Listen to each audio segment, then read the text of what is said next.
Bienvenidos al lugar donde la verdad es más escalofriante que la ficción. Hoy descubrirás un crimen que te hará mirar 2 veces a tu alrededor. Bienvenidos a Archivos del Silencio. La figura de Jack Kevorkian es una de las más polémicas de la historia reciente de la medicina. Conocido mundialmente como el Doctor Muerte, se convirtió en el rostro de una controversia que dividió a la sociedad estadounidense. ¿Debería una persona tener el derecho de decidir cuándo morir? O más específicamente, ¿debería un médico asistir en ese proceso? En los años 90, Kevorkian se dio a conocer por su práctica del suicidio asistido, un acto que le valió tanto la admiración de aquellos que deseaban morir con dignidad, como el rechazo de quienes lo consideraban un asesino. Durante la década de los 90, el nombre de Kevorkian apareció en los titulares de los periódicos casi a diario, y su figura se convirtió en un símbolo de la lucha por los derechos de los pacientes terminales. A menudo era descrito como un médico humanitario, un hombre dispuesto a ayudar a aquellos que, debido a enfermedades incurables, vivían en un sufrimiento constante. Sin embargo, fuera de los titulares y de la imagen construida por la prensa, había mucho más que no se conocía. Detrás del hombre,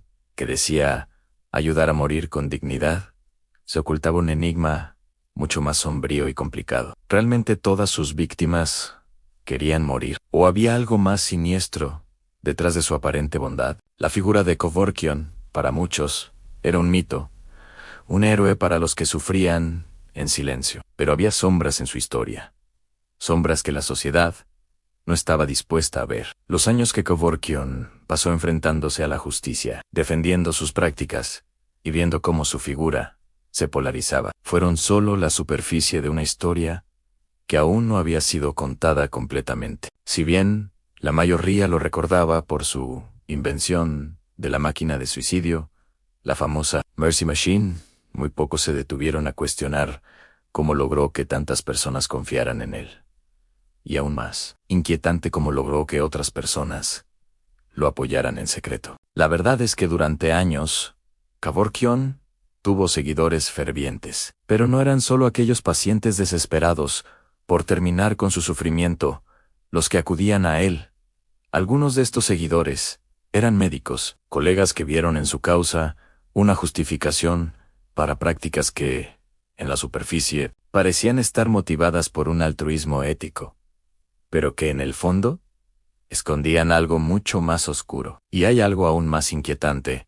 Entre las víctimas de Kevorkian, hay muchas cuyas historias nunca fueron suficientemente investigadas. Pacientes cuyos casos fueron sellados bajo la etiqueta de suicidio asistido, pero que nunca dieron su consentimiento público para morir. Personas cuyas vidas fueron cegadas por un médico cuya moralidad y ética nunca fueron completamente entendidas. Y lo más escalofriante, hubo realmente víctimas que no querían morir, pero que fueron empujadas a hacerlo. Es aquí donde comienza la verdadera historia de Jack Kevorkian, mucho más allá de los tribunales y las cámaras de televisión. La historia que nunca fue contada hasta ahora. La historia que sigue no está escrita en los libros de historia. Es una narración sobre secretos que nunca salieron a la luz. ¿Cómo consiguió Kevorkian tantos seguidores? ¿Hubo otros médicos involucrados en sus prácticas? Y lo más inquietante, ¿quiénes fueron las víctimas que nunca dieron su consentimiento? La respuesta a estas preguntas, por fin, comienza a desvelarse. A medida que la figura de Jack Kevorkian crecía en notoriedad, también lo hacía una red subterránea que lo apoyaba en silencio. Mientras el público estaba acostumbrado a verlo en las noticias como el médico que ayudaba a las personas a morir de manera digna, había un círculo mucho más cercano que no se limitaba a mirar su obra desde la distancia. Kevorkian no estaba solo en sus prácticas, y sus primeros seguidores no fueron únicamente los pacientes que acudieron a él por desesperación. Durante los primeros años de su carrera en la eutanasia asistida, Kevorkian cultivó una red de personas que compartían su visión radical sobre el derecho a morir. Pero lo que la mayoría no sabía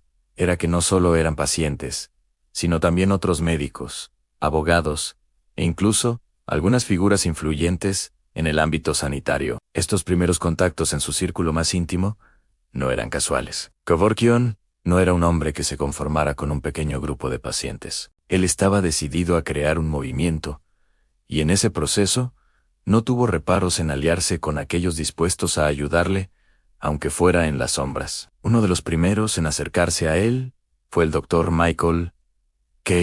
West, un cirujano retirado que había trabajado en diversas instituciones médicas en Michigan. Se decía que West era un hombre brillante, pero con una moral flexible, dispuesto a cruzar las líneas éticas si creía que la causa lo justificaba. A través de él, Kevorkian se introdujo en una serie de círculos médicos, donde la muerte asistida comenzaba a ser vista como una forma radical de liberación. Pronto, Kevorkian empezó a recibir apoyo directo de varios de sus colegas, médicos que veían la eutanasia como un derecho, no un crimen. Pero este apoyo no siempre se veía reflejado en público. Las complicidades, los intercambios de favores y las reuniones clandestinas fueron frecuentes. Entre estas personas, se hablaba del derecho de decidir sin preocuparse por las consecuencias legales. Y aquí es donde entra la primera de las sombras.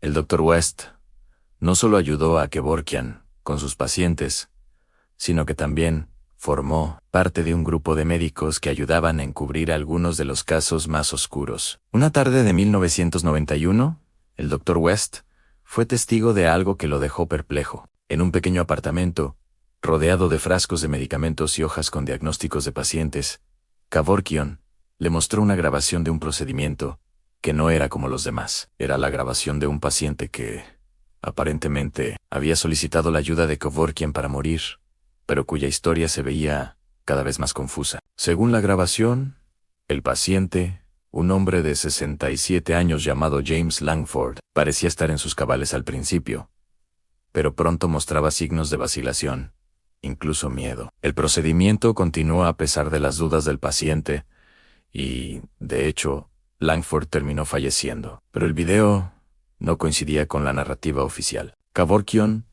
había hecho todo lo posible para garantizar que el procedimiento se llevara a cabo, pero lo que se ve en las imágenes sugiere que Langford ya no estaba tan seguro de morir. El Dr. West, después de ver el video, se sintió incómodo, pero algo lo frenó. Este hombre está haciendo lo que muchos no se atreven, pensó. En lugar de cuestionarlo, West fue parte del encubrimiento del caso. Este incidente marcó un punto de no retorno para ambos. A partir de allí, Kevorkian comenzó a operar de manera más audaz, incluso enviando señales claras de que ya no estaba dispuesto a seguir los límites de la ley. La línea entre la asistencia médica y la manipulación de los deseos de los pacientes comenzó a desdibujarse. Lo que parecía ser una causa noble y compasiva se transformaba lentamente en algo mucho más oscuro. Sin embargo, la clave del poder de Kevorkian no era solo su capacidad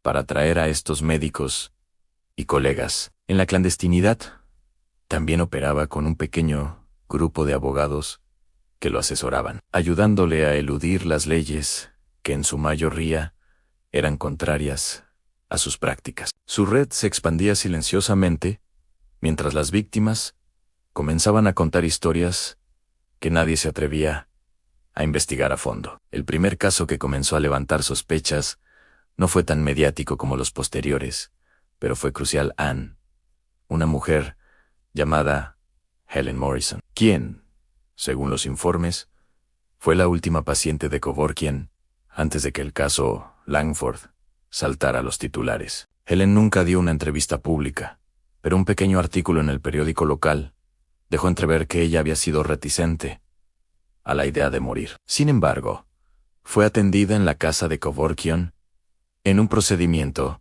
que, según algunos testimonios, se hizo sin una evaluación psiquiátrica adecuada. Años después, un ex abogado de Kevorkian filtró documentos que sugerían que Helen Morrison no había firmado el consentimiento informado correctamente, y que su muerte había sido acelerada para cumplir con los objetivos de Kevorkian. El testimonio de uno de los abogados que alguna vez defendió a Kevorkian en los tribunales comienza a filtrar detalles de los métodos que nunca fueron públicos. Pero más allá de los detalles legales, la pregunta sigue siendo la misma. ¿Qué tan lejos había llegado Kevorkian en su búsqueda por ayudar a morir a quienes lo solicitaban? ¿Y qué cosas se hicieron para asegurar que sus pacientes no cambiaran de opinión en el último momento? El caso de Jack Kevorkian es conocido por su controversia, pero a medida que más detalles salen a la luz, lo que parecía ser un caso aislado de suicidio asistido se transforma en algo mucho más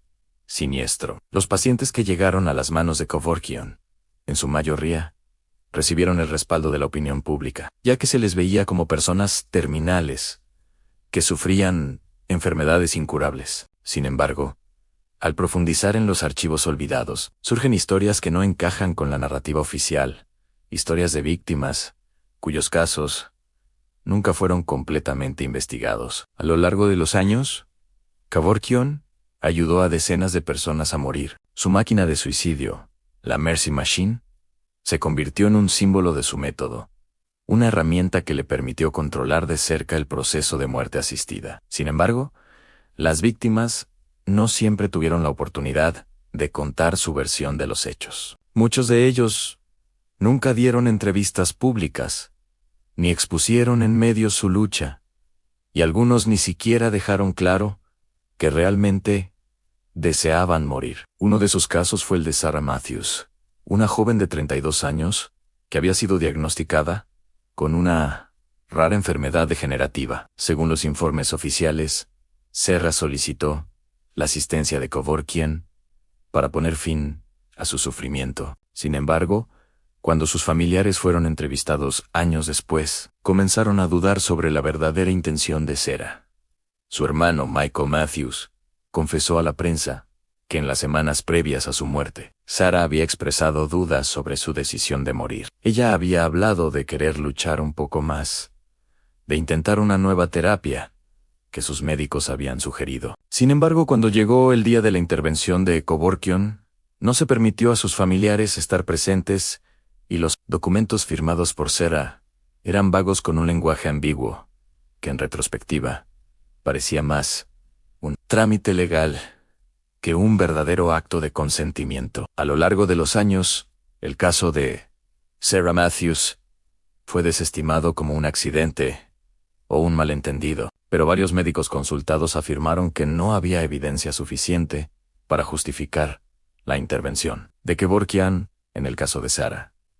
De hecho, algunos médicos en la comunidad médica de Michigan afirmaron que la paciente había sido sometida a procedimientos médicos irregulares antes de la intervención. Una de las enfermeras que trabajó en la clínica de Kevorkian, quien prefirió permanecer en el anonimato, reveló que Sarah había mostrado signos de estar bajo la influencia de sedantes que podían haber alterado su juicio, haciéndola más susceptible a la sugerencia de morir. El caso de Sarah Matthews no fue el único. Había muchos otros pacientes cuyas muertes, aunque etiquetadas como suicidios asistidos, nunca fueron realmente investigadas a fondo. Un informe filtrado de una agencia estatal de salud pública, fechado en 1994, mencionaba al menos 4 casos de pacientes no verificables que habían sido tratados por Kevorkian, pero cuyos diagnósticos no coincidían con la información médica oficial. Los registros de esos pacientes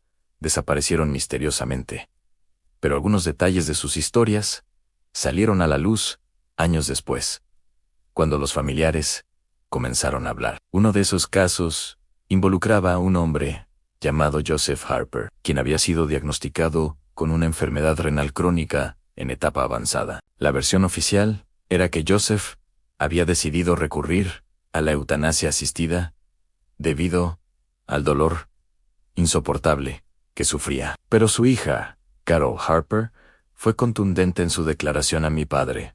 Nunca quería morir. Él estaba buscando un trasplante de riñón. Recibió su diagnóstico cuando tenía 58 años y estaba dispuesto a luchar por su vida. El día que se encontró con Kevorkian, mi padre ya estaba sedado. Estoy segura de que él no entendía lo que estaba sucediendo. Según los informes, Joseph Harper había sido sedado antes de la intervención. Las circunstancias que rodearon su consentimiento fueron cuestionadas, y no se encontró evidencia de que él hubiera firmado ningún documento de manera coherente antes de la intervención. A medida que estos casos iban saliendo a la luz, la comunidad médica comenzó a hacerse preguntas incómodas. Si bien muchos de los pacientes de Kevorkian parecían estar en situaciones desesperadas, había demasiados casos en los que el consentimiento era cuestionable, o incluso inexistente. Algunos de los testigos que habían estado presentes durante los procedimientos de Kevorkian afirmaron que el médico solía hacer preguntas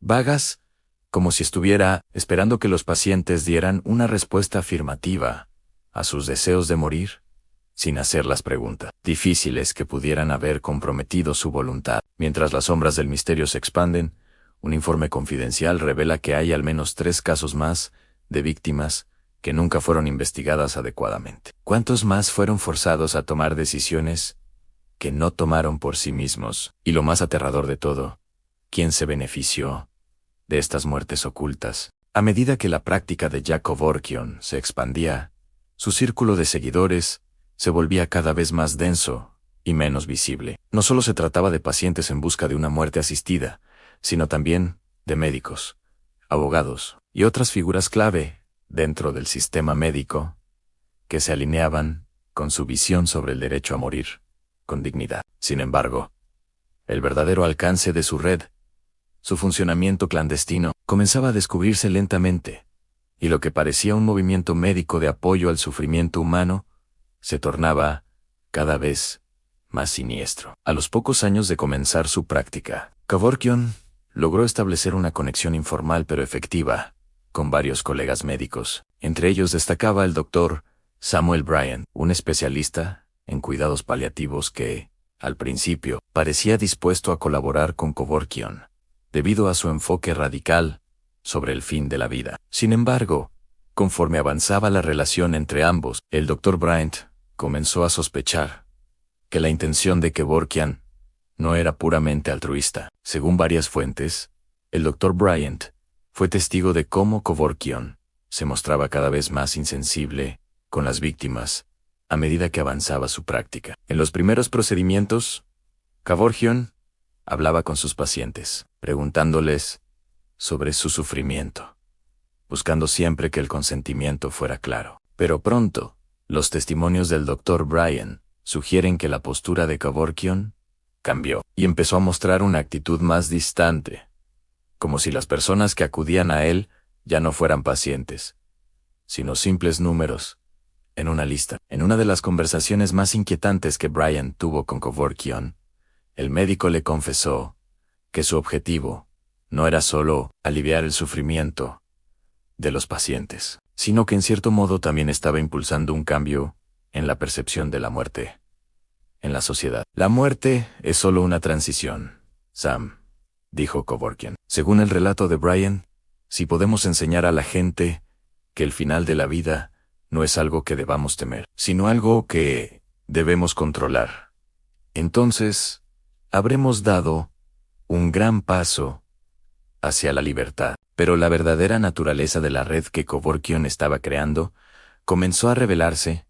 cuando se descubrió que algunos de sus seguidores no solo eran médicos, sino también personas con un interés mucho más oscuro en la muerte. Uno de los médicos de la red, Dr. Richard Holt, un anestesiólogo que había trabajado en varias instituciones en el área de Detroit, fue señalado en investigaciones posteriores como uno de los colaboradores más cercanos de Kevorkian. Hall, aunque inicialmente parecía apoyar la causa de Kevorkian, rápidamente se desvió hacia prácticas más cuestionables. Según varios informes, Hall se encargó de sedar a los pacientes sin su consentimiento explícito antes de que fueran sometidos al proceso de eutanasia. Hall no solo ayudaba a administrar los fármacos necesarios para las muertes asistidas, sino que también manipulaba los registros médicos, alterando detalles que podrían haber hecho que algunas muertes parecieran más justificadas de lo que realmente eran. A medida que más testimonios de médicos y enfermeras surgieron,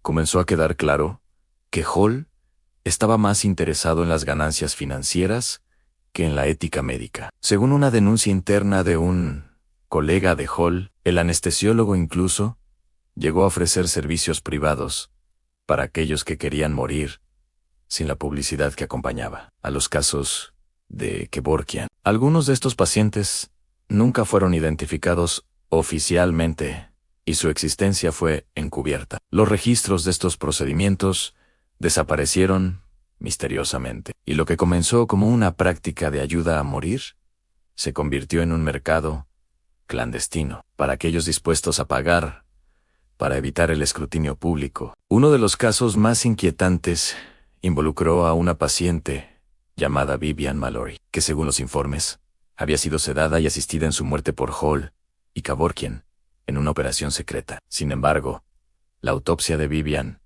reveló que había signos de una sobredosis de barbitúricos, mucho más alta de lo que habría sido necesario para un suicidio asistido convencional. La familia de Vivian nunca fue notificada oficialmente de la causa de su muerte, y los registros médicos no reflejaron ninguna discusión previa sobre su muerte con un médico externo o un consejero. Fue una operación que se ocultó cuidadosamente, dejando a la familia con más preguntas que respuestas. Lo que realmente comenzó a asustar a los pocos que se dieron cuenta de la magnitud de la red de Kevorkian fue el silencio que rodeaba todo el proceso. Muchos de los médicos que trabajaban con él, al principio, pensaban que simplemente estaban colaborando en un esfuerzo altruista, pero con el tiempo comenzaron a darse cuenta de que lo que estaban haciendo era, en el mejor de los casos, una violación de los principios médicos fundamentales,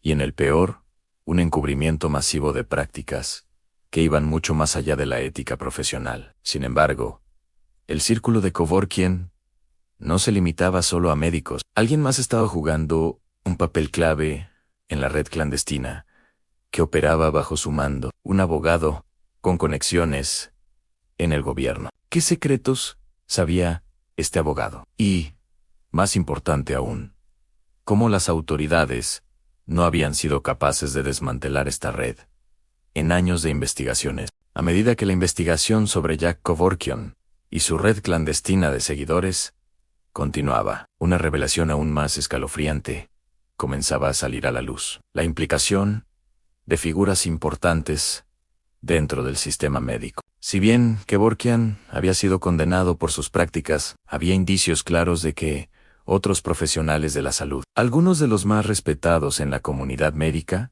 habían jugado un papel fundamental en respaldar sus actividades. La pregunta ya no era solo si Kevorkian había violado la ley, sino si el sistema médico en su conjunto estaba de alguna manera cómplice de sus acciones. Uno de los elementos más inquietantes de la historia de Kevorkian fue la forma en que se manejaron las regulaciones y procedimientos médicos a nivel institucional. A pesar de que su práctica de la eutanasia asistida había sido condenada por la sociedad en su conjunto, varios médicos y figuras de autoridad nunca hicieron nada para detenerlo. Por el contrario, algunos lo veían como un pionero, un hombre dispuesto a desafiar las convenciones para ayudar a los pacientes a morir con dignidad. Entre estas figuras destacaba Dr. Donald Allen Ginsberg, un cirujano de renombre en Michigan y conocido defensor del derecho a morir con dignidad. Durante años,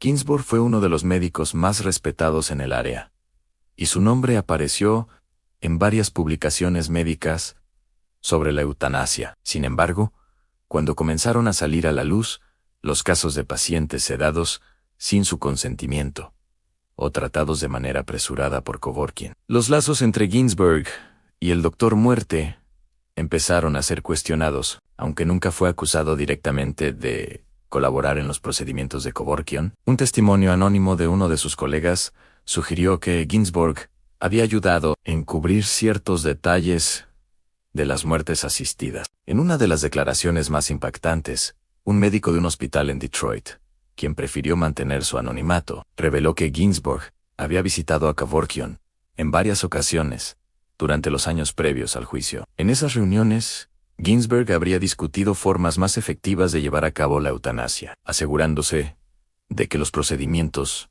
no fueran fáciles de rastrear. Lo más escalofriante fue que Ginsburg había estado involucrado en la elaboración de los protocolos médicos que Kevorkian usaba para diagnosticar a sus pacientes, a menudo de manera superficial y sin un análisis exhaustivo. Ginsburg no era el único. También se encontraron vínculos con Dr. William Knight, un anestesiólogo que, según varios informes, había trabajado en estrecha colaboración con Kevorkian en al menos 5 casos de suicidio asistido. Knight había sido un ferviente defensor del derecho a morir con dignidad, y aunque su trabajo estaba destinado a aliviar el sufrimiento de los pacientes terminales, su participación en los casos de Kevorkian levantó dudas. Fuentes cercanas a Knight indicaron que él no solo había supervisado los procedimientos de Kevorkian, sino que también había administrado las dosis letales de medicamentos sin un consentimiento formal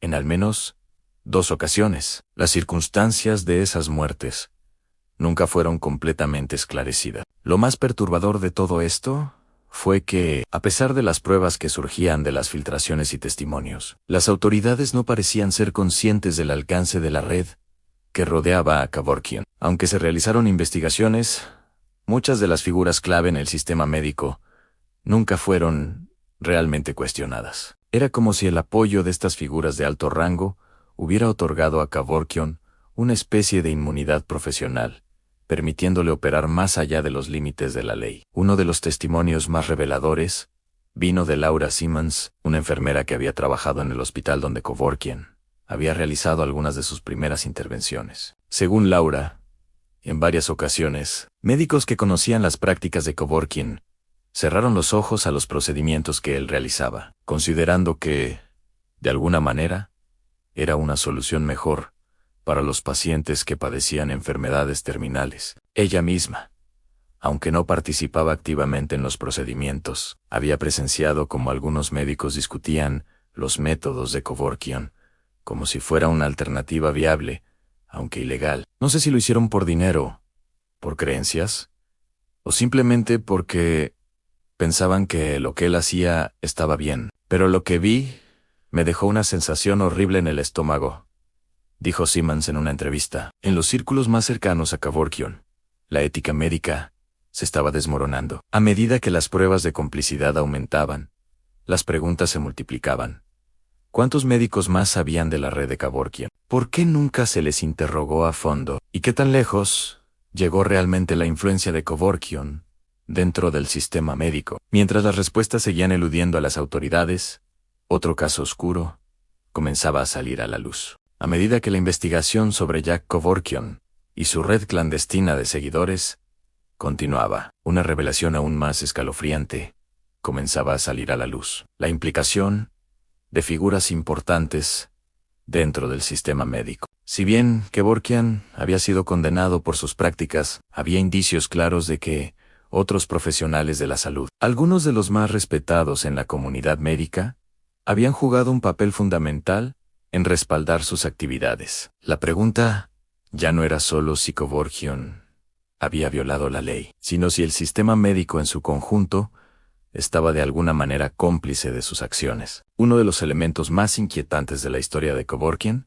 fue la forma en que se manejaron las regulaciones y procedimientos médicos a nivel institucional. A pesar de que su práctica de la eutanasia asistida había sido condenada por la sociedad en su conjunto, varios médicos y figuras de autoridad nunca hicieron nada para detenerlo. Por el contrario, algunos lo veían como un pionero, un hombre dispuesto a desafiar las convenciones para ayudar a los pacientes a morir con dignidad. Entre estas figuras, destacaba Dr. Donald Ellen Ginsburg, un cirujano de renombre en Michigan y conocido defensor del derecho a morir con dignidad. Durante años, Ginsburg fue uno de los médicos más respetados en el área, y su nombre apareció en varias publicaciones médicas sobre la eutanasia. Sin embargo, cuando comenzaron a salir a la luz los casos de pacientes sedados sin su consentimiento, o tratados de manera apresurada por Kevorkian, los lazos entre Ginsburg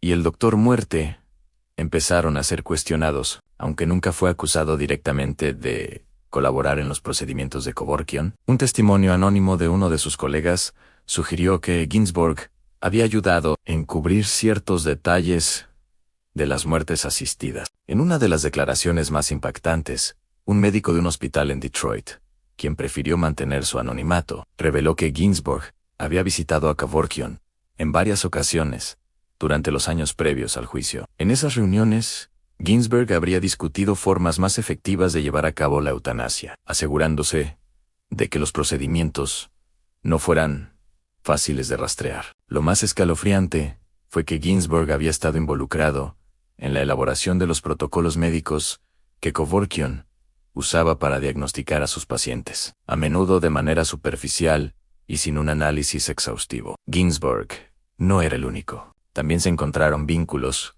con Dr. William Knight, un anestesiólogo que, según varios informes, había trabajado en estrecha colaboración con Kevorkian en al menos 5 casos de suicidio asistido. Knight había sido un ferviente defensor del derecho a morir con dignidad, y aunque su trabajo estaba destinado a aliviar el sufrimiento de los pacientes terminales, su participación en los casos de Kevorkian levantó dudas. Fuentes cercanas a Knight indicaron que él no solo había supervisado los procedimientos de Kevorkian, sino que también había administrado las dosis letales de medicamentos sin un consentimiento formal en al menos 2 ocasiones. Las circunstancias de esas muertes nunca fueron completamente esclarecidas. Lo más perturbador de todo esto fue que, a pesar de las pruebas que surgían de las filtraciones y testimonios, las autoridades no parecían ser conscientes del alcance de la red que rodeaba a Kevorkian. Aunque se realizaron investigaciones, muchas de las figuras clave en el sistema médico nunca fueron realmente cuestionadas. Era como si el apoyo de estas figuras de alto rango hubiera otorgado a Kevorkian una especie de inmunidad profesional, permitiéndole operar más allá de los límites de la ley. Uno de los testimonios más reveladores vino de Laura Simmons, una enfermera que había trabajado en el hospital donde Kevorkian había realizado algunas de sus primeras intervenciones. Según Laura, en varias ocasiones, médicos que conocían las prácticas de Kevorkian cerraron los ojos a los procedimientos que él realizaba, considerando que, de alguna manera, era una solución mejor para los pacientes que padecían enfermedades terminales. Ella misma, aunque no participaba activamente en los procedimientos, había presenciado cómo algunos médicos discutían los métodos de Kevorkian como si fuera una alternativa viable, aunque ilegal. No sé si lo hicieron por dinero, por creencias, o simplemente porque pensaban que lo que él hacía estaba bien. Pero lo que vi me dejó una sensación horrible en el estómago, dijo Simmons en una entrevista. En los círculos más cercanos a Kevorkian, la ética médica se estaba desmoronando. A medida que las pruebas de complicidad aumentaban, las preguntas se multiplicaban. ¿Cuántos médicos más sabían de la red de Kevorkian? ¿Por qué nunca se les interrogó a fondo? ¿Y qué tan lejos llegó realmente la influencia de Kevorkian dentro del sistema médico? Mientras las respuestas seguían eludiendo a las autoridades, otro caso oscuro comenzaba a salir a la luz. El caso de Jack Kevorkian, que inicialmente parecía ser solo una batalla aislada por el derecho a morir con dignidad, comenzó a transformarse en algo mucho más grande. A medida que las pruebas sobre sus prácticas ilegales y manipulativas se acumulaban, lo que alguna vez fue una lucha por la autonomía de los pacientes, se convirtió en una denuncia contra un sistema médico corrupto, donde figuras clave habían cerrado los ojos ante lo que ocurría. La fachada que Kevorkian había construido como un salvador de los pacientes se desmoronaba, revelando una red de manipulación, encubrimiento y abuso de poder. En 1999, las autoridades decidieron finalmente actuar. Aunque muchos de los seguidores de Kevorkian aún lo consideraban un héroe, la opinión pública comenzaba a volverse cada vez más crítica, y la presión por llevarlo ante la justicia se volvía insostenible. El caso que más impactó fue el de Thomas Yoke, un hombre de 52 años con una enfermedad degenerativa en etapa terminal, quien apareció en una grabación de video en la que Kevorkian le administraba la inyección letal. A diferencia de los demás pacientes, Yoke había sido filmado mientras era asistido en su muerte. Y esa grabación fue utilizada como evidencia clave en el juicio que finalmente pondría fin a la carrera de Kevorkian. El video mostraba a Ayuk pidiendo ayuda, claramente debilitado y con pocas fuerzas para hablar, pero sin mostrar una solicitud clara de querer morir en ese momento. Las imágenes mostraban la fragilidad de su cuerpo y la desesperación en su rostro, lo que dejaba en evidencia que la intervención de Kevorkian no había sido completamente libre de manipulación, a pesar de que Ayuk había firmado documentos previos. Muchos testigos, en el juicio, afirmaron que no estaba en pleno uso de sus facultades cuando la decisión fue tomada. En el juicio, los fiscales no solo se centraron en las irregularidades legales, sino también en las cuestiones éticas que se habían ignorado durante años. ¿Cómo es posible que un médico tan influyente hubiera manipulado tantos pacientes? ¿Cómo pudo haber llegado tan lejos sin que nadie cuestionara sus métodos? La defensa de Kevorkian, por su parte, intentó sostener que él estaba actuando en el mejor interés de los pacientes. Pero la verdad era que las pruebas comenzaban a ser abrumadoras. Uno de los testimonios más impactantes vino de Dr. Alan Viscary, un psicólogo que había trabajado con algunos de los pacientes de Kevorkian en el pasado. Viscary testificó que, en muchos de los casos que había revisado, las personas que acudían a Kevorkian no estaban en un estado mental óptimo para tomar decisiones tan definitivas como la de acabar con su vida. Muchos de estos pacientes no comprendían completamente las implicaciones de lo que estaban decidiendo. Declaró Viscary en su testimonio. Había señales claras de que sus mentes no estaban lo suficientemente claras como para dar un consentimiento informado. El juicio también expuso la red de encubrimiento que se había tejido alrededor de Kevorkian. Se mencionaron figuras clave dentro del sistema médico que, sabiendo lo que estaba ocurriendo, nunca lo denunciaron. Algunos de los médicos y enfermeras que habían trabajado con él testificaron en su contra, y el escándalo creció más allá de lo que cualquiera había imaginado. La fiscalía no solo acusó a Kevorkian de homicidio involuntario,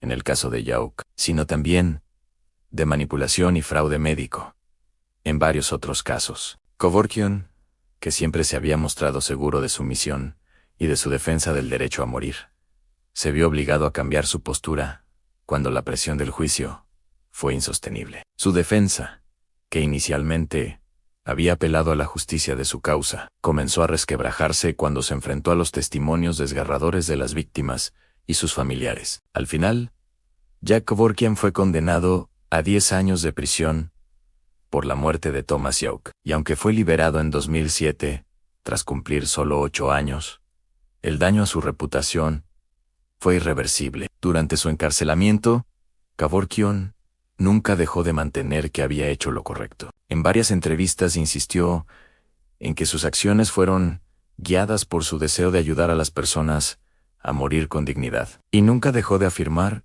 que él no era un criminal, sino un médico que se había adelantado a su tiempo. Sin embargo, el daño ya estaba hecho. Lo que alguna vez fue un debate moral sobre la eutanasia se había convertido en un asunto de ética médica profunda, donde el control y la manipulación de los pacientes estaban en el centro del debate. Kevorkian ya no era un héroe para muchos, sino un hombre que había cruzado límites éticos y legales de manera imprudente, bajo la justificación de un bien mayor. La sentencia de Kevorkian marcó el final de su carrera como médico, pero las preguntas sobre sus métodos y las figuras que lo apoyaron no desaparecieron. ¿Cuántos más médicos y funcionarios sabían de las irregularidades y la red secreta que Kevorkian había construido? Y más importante aún, ¿qué consecuencias tendría su legado para la lucha por el derecho a morir con dignidad?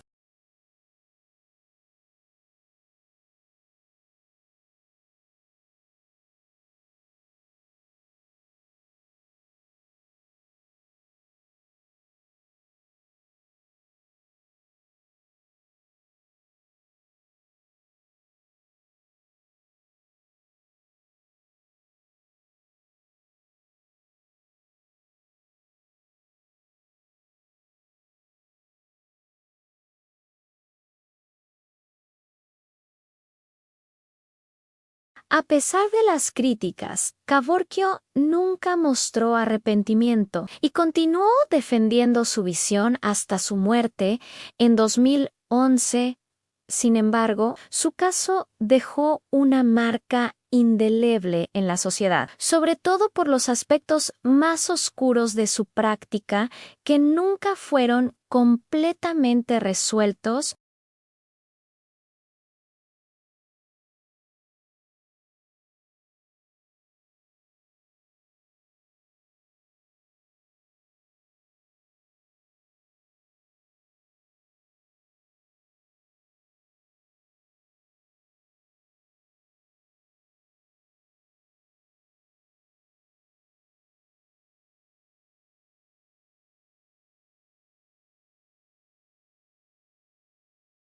Si todos los cómplices dentro del sistema médico ilegal habían sido identificados y si alguna vez se conocerían las verdaderas dimensiones de lo que había hecho.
El juicio y la condena de Kevorkian también marcaron el comienzo de una serie de reformas en la legislación estadounidense sobre la eutanasia y el suicidio asistido.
Nadie nos dijo que nuestra familia estaba siendo manipulada por un hombre que no conocíamos bien.